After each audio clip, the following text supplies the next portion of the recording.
नमस्कार दोस्तों, स्वागत है अपने YouTube channel top trending GK में। दोस्तों इस वीडियो में देखने वाले हैं यूपी पुलिस कांस्टेबल री एग्ज़ाम जो आज आपके 23 अगस्त को स्टार्ट हुए हैं। प्रथम पारी का ऑलरेडी एनालिसिस आपको बता दिया था। यहाँ पर फिलहाल सेकंड शिफ्ट 23 अगस्त के 2 पारी में हुआ, तो सेकंड शिफ्ट में पूछे गए सभी क्वेश्चंस में से जीके जीएस के जो 38 क्वेश्चंस है ना, उनका अपन एक तरीके से विशेष हल आपको बताने वाला हूँ। और पेपर का लेवल प्रथम शिफ्ट से तुलना करते हुए भी बात करेंगे, तो एंड तक आपको बने रहना है। यदि आपने एग्जाम दिया तो कमेंट सेक्शन बताना इन 38 क्वेश्चंस में से आपके कितने सवाल करेक्ट हो पा रहे हैं, और एग्जाम देने जा रहे हो आने वाले शिफ्ट में तो भी यहाँ से आपका आकलन हो जाएगा कितने सवाल आपके सही हो पाएंगे। यदि आपका ये एग्जाम होता तो एंड तक बने रहेंगे तो एक तरीके से रियल मॉक एनालिसिस यहाँ से आपको मिल पाएगा। इस पेपर की पीडीएफ आपको टेलीग्राम पर ऑलरेडी अवेलेबल करा दी है। टेलीग्राम से नहीं जुड़े हैं, लिंक डिस्क्रिप्शन बॉक्स में है, ज्वाइन कर लेना। फिलहाल देखते हैं, अपन शुरुआत करते हैं जीके जीएस के जो टोटल 38 क्वेश्चन पूछे गए हैं उनका क्या एग्जैक्ट आंसर होने वाला है, एकदम ऑथेंटिक सोर्स के साथ। पेपर का एनालिसिस तो अभी अपन कर लेंगे, लेकिन आपका कैसे आपको एनालिसिस करना है, इस हेतु आपको यहाँ पर टेक्स्ट बुक पास प्रो की तरफ से बेहतरीन डील मिल रही है। एग्ज़ाम आप देते हो लेकिन सवाल मिस कर जाते हो, पूरे अटेम्प्ट नहीं कर पाते हो, टाइम मैनेज है वो सही नहीं हो पाता है, आते हुए सवाल गलत कर पाते हो। इस प्रकार जो सिल्ली मिस्टेक आपकी हो जाती है उनसे कैसे बचना है, आपको मॉक टेस्ट देने होंगे। एग्ज़ाम से कम 30 से 50 मॉक टेस्ट आप देंगे ताकि समय रहते आपकी गलतियों का एहसास हो सके। इस हेतु text book pass pro join करना है। टीटीजे के कूपन कोड से एक्स्ट्रा डिस्काउंट मिल जाएगा। प्रीवियस ईयर के सारे पेपर, चाहे आप कांस्टेबल की तैयारी की है आपने, तो यूपी पुलिस के सारे पेपर पहले वाले हैं वो यहाँ पर मॉक फॉर्म में अवेलेबल थी। इसके अतिरिक्त आने वाले एसएससी जीडी को टारगेट कर रहे हो, ग्रुप डी को कर रहे हो, तो 1 साल की वैलिडिटी में जो भी एग्जाम आएगा ना, सारे एग्जाम्स के मॉक टेस्ट पास प्रो में टेस्ट बुक मिल जाएंगे। कैसे लेना है पास प्रो, न्यू कैंडिडेट को पता नहीं, डिस्क्रिप्शन बॉक्स में आप देखेंगे ना तो एक डेमो वीडियो की लिंक पड़ी रहेगी, उसको चेकआउट कर लेना और वहाँ से आपको पता चल जाएगा किस प्रकार 50% तैयारी आपको टेक्स्ट बुक के सहारे कर सकते हो। चलिए बिना किसी देरी किए हुए सवालों का सिलसिला स्टार्ट करते हैं। पहला सवाल आपके समक्ष जीके के सवाल नंबर 58 से इस पेपर में स्टार्ट हो रहे हैं। यूडीएचआर यानी मानव अधिकारों की सार्वभौम घोषणा, universal declaration of human rights, इसका कौन सा आर्टिकल है, इसका पूरे शेड्यूल और आर्टिकल है। तो यहाँ पर आर्टिकल पूछा है जो क्या डील करता है, उत्पीड़न से शरण लेने के अधिकार की गारंटी देता है। तो गारंटी देता है उत्पीड़न से किस प्रकार शरण लेना है, तो आर्टिकल 14 करेक्ट है। एनपीए की फुल फॉर्म क्या है, एनपीए हो जाता है आपके नॉन परफॉर्मिंग एसेट। तो यहाँ पर ये इकोनॉमिक्स का सवाल है। यदि 90 दिन से ज़्यादा कोई लोन की किस्त अनड्यू पड़ी रहे, पेड न की जाए, एक तरीके से किसी लेंडर ने उसको लोन दिया है ना और वो उसकी इंस्टॉलमेंट पेमेंट नहीं कर पा रहा है, लोन पे नहीं कर पा रहा, तो एक तरीके से वो रिस्क हो जाता है, नॉन परफॉर्मिंग एसेट कहलाता है, उस पर उनको इंटरेस्ट नहीं मिल पाता है। नेक्स्ट अपना है, उत्तर प्रदेश के किस जिले में शेरा नृत्य मनाया जाता है, शेरा डांस, यहाँ पर यूपी का जिला है ललितपुर। ठीक है, आने वाले सेट में यूपी के जो प्रमुख डांस वगैरह हैं आपने याद नहीं किए तो देख लेना। एक जो क्वेश्चन हैं कॉमनली मैंने फर्स्ट और सेकंड सेट में देखे हैं, वो सारे क्वेश्चन बात करेंगे जो फर्स्ट और सेकंड सेट में रिपीट हुए हैं। ठीक है, व्यापक परमाणु परीक्षण प्रतिबंध संधि का मुख्य उद्देश्य क्या है। इंटरनेशनल इंस्टीट्यूट हो गई, कोई टीटी हो गई, उनके उद्देश्य से प्रथम सेट में भी सवाल आया है और सेकंड सेट में एक नहीं दो सवाल पूछे गए हैं। तो इसका आप कहेंगे तो एक डिटेल में वीडियो बना देंगे बहुत जल्द। व्यापक परमाणु परीक्षण प्रतिबंध संधि का मुख्य उद्देश्य है दोस्तों, नागरिक और सैन्य दोनों उद्देश्य के लिए सभी परमाणु विस्फोटों पर प्रतिबंध लगाना। आप ये टेस्ट नहीं कर सकते हो कि मैंने जो परमाणु हथियार बनाया है वो सही है कि नहीं है, आप इस प्रकार उन्हें एक्सप्लोर नहीं कर सकते हो।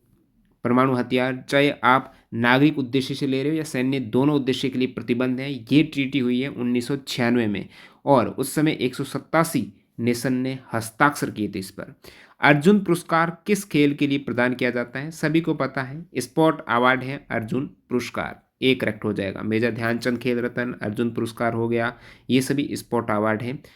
नेक्स्ट अपना, इंडिया विंस फ्रीडम किसकी आत्मकथा है, अबुल कलाम आज़ाद की आत्मकथा है इंडिया विंस फ्रीडम। और ये तो अब्दुल कलाम आज़ाद की है, एपीजे अबुल कलाम की कौन सी है आत्मकथा, विंग्स ऑन फायर। अगला सवाल देखते हैं, 2016 के विमुद्रीकरण के बाद आरबीआई को कितने प्रतिशत 500 और 1000 रुपये के नोट प्राप्त हो गए, वापस सारे के सारे नोट मिल गए। अब ये तो थोड़ा पहले के डाटा है, बाद में डाटा आप देखेंगे 99.3% नोट मिल गए, और ये पहले जो आया था डाटा उसमें 98.96% आरबीआई ने कहा कि हमें नोट प्राप्त हो गए हैं, तो ये करेक्ट है। 1993 में मानव अधिकारों पर विश्व सम्मेलन ने क्या अपनाया गया था उसमें, तो ये थी आपकी वियना घोषणा। 1993 में हुई थी वियना घोषणा, जो मानव अधिकारों पर विश्व सम्मेलन ने वियना घोषणा को अपनाया गया, तो वियना डिक्लेरेशन हो जाएगा। किस संवैधानिक संशोधन अधिनियम ने लोकसभा और राज्य विधानसभाओं में अनुसूचित जाति और जनजातियों के लिए सीटों के आरक्षण को बढ़ाया था? तो सीटों के आरक्षण को काफ़ी कैंडिडेट को तो 104 वाला संविधान संशोधन पता है, जिसमें 10 साल के लिए बढ़ाया गया SC ST के लिए, एंग्लो इंडियंस के लिए। लेकिन इससे पहले एक और हुआ था, वो था 79 कॉन्स्टिट्यूशन अमेंडमेंट, जो 1999 में हुआ था। ठीक है, 1999 में 79 संशोधन में। लोकटक झील कहाँ पर है, सभी को पता होना चाहिए, मणिपुर राज्य में है लोकटक लेक। प्रस्तावना में राष्ट्र की एकता और अखंडता शब्दों का उद्देश्य किस मौलिक सिद्धांत को बढ़ावा देता है? प्रस्तावना में राष्ट्र की एकता और अखंडता शब्दों का उद्देश्य है, मौलिक सिद्धांत यहाँ पर आपकी हो जाएगा फर्टर्निटी, यानी बंधुता को बढ़ावा देता है। ये बंधुता को बढ़ावा देता है, यहाँ संप्रभुता नहीं होगा, बंधुता करेक्ट हो जाएगा। ठीक है, अगला सवाल अपन देखते हैं जो आपको पूछा है एक तरीके से साइबर सिक्योरिटी से। एक सॉफ्टवेयर प्रोग्राम है जो इंटरनेट के माध्यम से आने वाले सभी डेटा को फिल्टर करता है। कौन सा सॉफ्टवेयर प्रोग्राम है इंटरनेट के माध्यम से आने वाले सभी डेटा को फिल्टर करता है? तो यहाँ पर सॉफ्टवेयर प्रोग्राम हो जाएगा आपके फायरवॉल। इंटरनेट से कोई भी आप ब्राउजिंग वगैरह करते हो तो सारा डाटा आता है, तो एक फायरवॉल लगा रहता है ताकि कोई ऐसा हैकिंग डाटा ना आ जाए आपके सिस्टम में, वल्नरेबल इंफॉर्मेशन चुराने के लिए। इस प्रकार से जो फायरवॉल लगा रहता है ऑलरेडी, ताकि आपके सिस्टम सिक्योर हो सके। कुकीज़ तो आप कोई चीज़ ब्राउज करते हो ना इंटरनेट पर, तो ये ऑलरेडी सेव्ड आपका रहता है डाटा, ताकि आप जल्दी जल्दी साइट को खोल पाते हो उसके माध्यम से।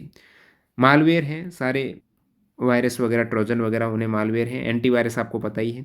नेक्स्ट अपन देखते हैं दर्शकों के साथ संवाद करने के लिए सोशल मीडिया प्लेटफॉर्म के रणनीतिक उपयोग। यहाँ पर उपयोग कौन सा है? रणनीतिक उपयोग है। स्ट्रेटजिक यूज़ किया जा रहा है, स्ट्रेटजिक यूज़ किया जाता है मार्केटिंग में, तो सोशल मीडिया मार्केटिंग हो जाएगा। दर्शकों के साथ संवाद करने के लिए, दर्शकों के साथ संवाद करने के लिए तो बहुत सारे प्लेटफॉर्म हैं, ऑनलाइन चैटिंग है, सोशल नेटवर्किंग, लेकिन यहाँ पर जो रणनीतिक उपयोग किया जाता है ना, वो बाजारीकरण की बात होती है, सोशल मीडिया मार्केटिंग। भूटान की राजधानी क्या? भाई इजी सवाल पूछ लिया राजधानी में, इस शिफ्ट में तो थिम्पू है। इससे पहले वाली शिफ्ट में भी राजधानी से सवाल था। बाकी ब्राज़ील, ब्रासीलिया है, और बेनिन, ये जो पोर्टो नोवा है ना, ये कैपिटल है बेनिन की। थिम्पू है भूटान की, और सराजेवो ये कैपिटल है बोस्निया की। अगला सवाल है भारत में सबसे लंबा नदी पुल कौन सा है? सबसे लंबा नदी पुल 9.15 किलोमीटर की लंबाई का, ये भूपेन हजारिका सेतु, जो कि असम अरुणाचल प्रदेश में है। लोहित नदी जो ब्रह्मपुत्र की सहायक नदी है, इसी पर बना है भूपेन हजारिका सेतु। सरकार ने किसान क्रेडिट कार्ड योजना कब शुरू की थी? KCC, किसान क्रेडिट कार्ड स्कीम, अगस्त 1998 में। कब शुरू की थी? 1998 में की थी। भारत और वियतनाम के बीच साझेदारी से उनके क्षेत्रीय सुरक्षा परिदृश्य में किस प्रकार परिवर्तन आएगा? तो भारत और वियतनाम के बीच साझेदारी होने से जो यहाँ पर रीजनल सिक्योरिटी डायनेमिक को कैसे चेंज करेगा? तो ये साझेदारी रक्षा सहयोग और समुद्री सुरक्षा बढ़ाकर, रक्षा सहयोग है विशेषकर यहाँ पर डिफेंस कॉपरेशन करके, और भारत और वियतनाम के मध्य विनबैक्स सैन्य एक्सरसाइज भी होती है। अगला सवाल देखते हैं 75 सवाल नंबर। जून 2024 तक लोकसभा में विपक्ष के नेता कौन है? आपको पता होगा 9 जून 2024 को विपक्ष के नेता बने थे राहुल गांधी। तो जून 2024 तक के करंट अफेयर्स, मैंने करंट अफेयर्स के सवाल देखे हैं। फर्स्ट शिफ्ट में 4 सवाल, यहीं पर भी करंट अफेयर्स के सवाल पूछे गए ना। फर्स्ट शिफ्ट में तो अप्रैल मई के सवाल पूछे गए थे। ठीक है, अप्रैल मई, मार्च अप्रैल मई है इन महीनों के। तो एक तरीके से करंट अफेयर्स में अब तक जो आए हैं ना सवाल, 2024 के ही पूछे गए। तुगलकनामा पुस्तक के लेखक कौन है? तुगलकनामा ये जो बुक है, इनके ऑथर है अमीर खुसरो। नेक्स्ट है अंतर्राष्ट्रीय अक्षय ऊर्जा एजेंसी क्या करती है? ठीक है, आगे ना सवाल, फर्स्ट शिफ्ट में भी आया था इस प्रकार। रिपीटेड सवाल जो आए हैं ना फर्स्ट और सेकंड दोनों ही शिफ्ट में, उनका अपन एक वीडियो बना देंगे ताकि आने वाले शिफ्ट में भी ये सवाल इंपॉर्टेंट हो जाते हैं। अंतर्राष्ट्रीय अक्षय ऊर्जा एजेंसी क्या करती है? तो ये आपके हो जाएगी promote the use of renewable energy, तो ये अक्षय ऊर्जा है, तो यहाँ पर ये प्रमोट करेगी, नवीकरणीय ऊर्जा के उपयोग को बढ़ावा देगी। विकल्प ए करेक्ट है। और अक्षय जो IRENA आयरना, इसका हेडक्वार्टर मस्कत यूनाइटेड अरब अमीरात में है, 2009 में स्थापित हुआ था। वैश्विक आतंकवाद विरोधी प्रयासों के समन्वय के लिए किस संगठन को जिम्मेदार माना जाता है? ये भी एक उद्देश्य का सवाल आ गया ना। सभी इंटरनेशनल जो ऑर्गेनाइजेशन है, इंस्टीट्यूट है, बोर्ड है, उनका क्या ऑब्जेक्टिव है, उद्देश्य से सवाल इस स्टेप में पे 3 से 4 सवाल पूछे जा रहे हैं पर्टिकुलरली यहाँ पर इस वाले टॉपिक से। वैश्विक आतंकवाद विरोधी प्रयासों के समन्वय के लिए किस संगठन को जिम्मेदार माना जाता है? तो संगठन है दोस्तों समन्वय करने के लिए United Nations centre of coordination, United Nations centre of counter terrorism, ये हो जाएगा UNCCT। अगला सवाल आपको एक पूछ लिया, थोड़ा हटकर सवाल पूछा है, दूध उत्पाद, ब्रेड आदि आवश्यक वस्तुओं पर GST दर क्या है? वस्तु पर GST दर भी याद रखना, GST से ये सवाल प्रथम सेट में भी आए थे, आपके 2 सवाल थे GST के, और यहाँ पर भी GST के सवाल देखने को मिल रहे हैं क्योंकि GST अलग से आपके सिलेबस में मेंशन था। तो GST यहाँ पर जो आपको दूध उत्पाद और ब्रेड पर लग रही है ना, वो 5% है। फ्रेश मिल्क है ना, फ्रेश दूध, तो उस पर कोई GST नहीं लगती है। चंद्रमा पर नासा के मानवयुक्त लैंडिंग मिशन को क्या नाम दिया गया जो 2024-25 तक होने की संभावना है? तो चंद्रमा पर नासा का जो मानवयुक्त लैंडिंग मिशन 2024-25 में होने की संभावना, उसका नाम क्या है? उसका नाम है अर्टिमस। क्या है? अर्टिमिस नाम है उसका। ये लो भाई, एक और सवाल आ गया उद्देश्य से। अंतर्राष्ट्रीय थर्मोन्यूक्लियर प्रायोगिक रिएक्टर परियोजना का उद्देश्य निम्नलिखित की व्यवहारिकता प्रदर्शित करता है। तो आईटार का उद्देश्य पूछ लिया इस परियोजना का। इंटरनेशनल जो थर्मोन्यूक्लियर प्रायोगिक रिएक्टर है, उसका उद्देश्य क्या होगा? उसका उद्देश्य है बड़े पैमाने पर कार्बन मुक्त स्रोत के रूप में संलयन ऊर्जा, कार्बन मुक्त सोर्स आपको बनाना है संलयन ऊर्जा के रूप में, फ्यूजन एनर्जी के रूप में। नेक्स्ट में सवाल नंबर 82 देखते हैं। 14 सितंबर को किस रूप में मनाते हैं? तो ये आपका राष्ट्रीय हिंदी दिवस है 14 सितंबर। 10 जनवरी को विश्व हिंदी दिवस, और यहाँ पर अगर आप देखेंगे विश्व कैंसर दिवस 4 फरवरी को मनाए जाते हैं। राष्ट्रीय मतदाता दिवस 25 जनवरी को आप मनाते हैं। इंजीनियर्स दिवस कब मनाते हैं? 15 सितंबर को मोक्ष गुंडम विश्व सूर्योदय दिवस के रूप में, इंजीनियर्स डे 15 सितंबर। भारतमाला परियोजना जो 2015 में शुरू की गई, आपको पूछा है ये किससे संबंधित है? सड़क मार्ग से संबंधित है। भारतमाला परियोजना है हाईवेज रोडवेज से संबंधित है। निम्नलिखित में से कौन सा त्यौहार भारत में प्रकाश के त्यौहार के रूप में आप मनाते हो? कार्तिक अमावस्या को दिवाली का त्यौहार फेस्टिवल ऑफ लाइट के रूप में, फेस्टिवल ऑफ लाइट दिवाली। भारतीय GST, अब यहाँ पर GST में 2 सवाल और प्रथम सेट में भी 2 सवाल। ये दूसरा सवाल, भारतीय GST में निम्नलिखित में से किस प्रकार का कर प्रस्तुत किया जाता है? GST में अब नाम से स्पष्ट है, GST goods and service tax, तो सर्विस टैक्स तो लेंगे ना इसमें। बाकी income tax, wealth tax, property tax, ये तो डायरेक्ट कर है, डायरेक्ट आप पे करते हो, और GST एक इनडायरेक्ट टैक्स है जिसमें सर्विस टैक्स आ जाएगा, गुड्स वाला आ जाएगा। निम्नलिखित में से किसने पहली बार बुनियादी शिक्षा का विचार प्रतिपादित किया था? नई तालीम, बुनियादी तालीम, जो बुनियादी शिक्षा है, फंडामेंटल जो बेसिक एजुकेशन है, ये जो सबसे पहले विचार आइडियाज़ हैं, किसने प्रपोज किया था? महात्मा गांधी जी ने किया था। नई तालीम नाम से या बुनियादी तालीम नाम से 1937 में न्यूज़पेपर हरिजन में गांधी जी ने प्रकाशित किया था बुनियादी शिक्षा से संबंधित विचार। भारत में 2020-21 में कौन सा राज्य मसालों का प्रमुख उत्पादक था? मसालों का प्रमुख उत्पादक की बात करें, आप कहेंगे केरल क्यों नहीं नाम है, लेकिन मसाले 2020-21 में केरला को तो जो सबसे अधिक मसाले होते हैं वेराइटीज़ ऑफ स्पाइस, लेकिन हाईएस्ट जो प्रोड्यूसर स्टेट है ना स्पाइसेज का, वो मध्य प्रदेश है 2020-21 में। सेकेंड हाईएस्ट यहाँ पर 20-21 में राजस्थान, थर्ड हाईएस्ट था गुजरात। प्रथम lifetime disturbing the peace award, शांति भंग का आजीवन पुरस्कार, शांति भंग का आजीवन पुरस्कार किसे दिया गया है? पहला सलमान रुश्दी को दिया गया है, लेखक सलमान रुश्दी को। सबसे कम लिंगानुपात वाला भारतीय राज्य, अब लिंगानुपात सबसे कम है वो हरियाणा का है 879। सबसे अधिक लिंगानुपात किसका है? केरला का है 1084। और उत्तर प्रदेश विकल्प में है तो उत्तर प्रदेश का लिंगानुपात 912 है। ध्यान रखना यहाँ पर जो सेकंड शिफ्ट के सवाल देखने को मिल रहे हैं ये टफ सवाल है, ये तो ईजी था हालांकि, लेकिन इससे पहले आपने सवाल देखे हैं फर्स्ट शिफ्ट की तुलना में टफ है, ठीक है। जनसंख्या डी का घनत्व, अब जनसंख्या घनत्व का किस टाइप से फॉर्मूला पूछा? Density of population. अब थोड़ा कंफ्यूज करने वाला, जनसंख्या घनत्व क्या होता है? प्रति वर्ग किलोमीटर में, एक वर्ग किलोमीटर में कितने व्यक्ति रहते हैं? नंबर्स ऑफ पीपल एक वर्ग किलोमीटर में। तो नंबर ऑफ स्पेस, कोई स्पेस है, एरिया है, क्षेत्र है, उसमें कितने व्यक्ति रहते हैं, वही डेंसिटी को बताएगा ना। तो विकल्प सी करेक्ट है।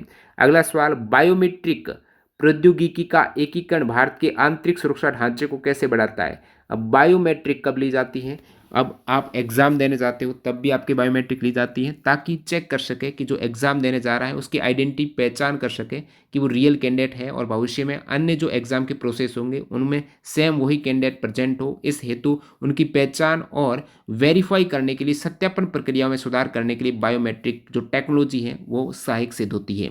1928 में बारडोली सत्याग्रह का नेतृत्व किसने किया था। 1928 में बारडोली सत्याग्रह हुआ सरदार वल्लभ भाई पटेल के नेतृत्व में। उनसे पहले इनके आगे सरदार की उपाधि नहीं थी। ये सफल सत्याग्रह होने के बाद वहाँ की महिलाओं ने वल्लभ भाई पटेल को सरदार की उपाधि दी। ये बारडोली कहाँ पर है, गुजरात में जगह है। और जो उस समय औपनिवेशिक ब्रिटिश सरकार थी उन्होंने 30% रेवेन्यू बढ़ा दिया था, टैक्स रेवेन्यू। सो उनके विरोध में ये सत्याग्रह हुआ वल्लभ भाई पटेल के नेतृत्व में। अगला सवाल है, 2021 में इंस्टाग्राम को इंटरनेट पर दुनिया भर में सबसे अधिक इस्तेमाल किया जाने वाला सोशल मीडिया प्लेटफॉर्म में कौन सी रैंक स्थान दिया गया है। यानी दुनिया भर में जो सोशल मीडिया प्लेटफॉर्म में सबसे अधिक इस्तेमाल किया जाने वाला स्थान मिला है चौथा इंस्टाग्राम को। इंटरनेट पर दुनिया भर में सबसे अधिक इस्तेमाल किया जाने वाला प्लेटफॉर्म इंस्टाग्राम चौथा था 2021 में। आप कहेंगे पहला पहला अभी जो आप देख पा रहे हो ना वही प्लेटफॉर्म वाईटी यूट्यूब पहला था, सेकेंड फेसबुक, थर्ड व्हाट्सएप और चौथा था यहाँ पर इंस्टाग्राम। चीन ने तिब्बत पर आक्रमण कब किया था। When did China invade Tibet. Tibet पर चाइना ने पहली बार 1950 में आक्रमण किया था। कब, 1950 में। निम्नलिखित में से किस जीव को जल प्रदूषण का जैव संकेतक माना जाता है। अब जल प्रदूषण हो रहा है तो जीव से ही पता चल जाए, कौन से जीव से पता चल जाएगा कि जल में प्रदूषण हो रहा है। आप कहेंगे जो जल में जीव रहेगा उन्हीं की हेल्थ देखकर पता करेंगे, उसकी हेल्थ चेंज हो रही है मतलब जल में गड़बड़ी है तो फ्रॉग हो जाएगा, मेढक डायरेक्टली। बिल्कुल, ये तो आपका कॉमन अंडरस्टैंडिंग का सवाल था। फ्रॉग मेढक करेक्ट है। इस टाइप से आपने देखे 38 जी के जीएस के एकदम एग्जैक्ट सवाल, और कौन से सवाल रिपीट हुए साथ साथ वो भी बताया। और ये सेकंड शिफ्ट का जो क्वेश्चन यहाँ पर देखने से लग रहे हैं प्रथम पारी से टप आए हैं। बाकी एक अलग वीडियो बना देंगे जो रिपीटेड क्वेश्चन से उनको एक्स्ट्रा फैक्ट से फोकस करते हुए। चैनल को सब्सक्राइब करके बेल आइकन हिट कर देना। मिलते हैं नए वीडियो के साथ में। New candidate Telegram channel join कर लेना, वहाँ पर इसकी पीडीएफ मिल जाएगी। और टेक्स्ट बुक पर टेस्ट सीरीज ज्वाइन करना चाहते हो तो टीटीजी के कूपन कोड वहाँ पर यूज़ कर लेना। धन्यवाद।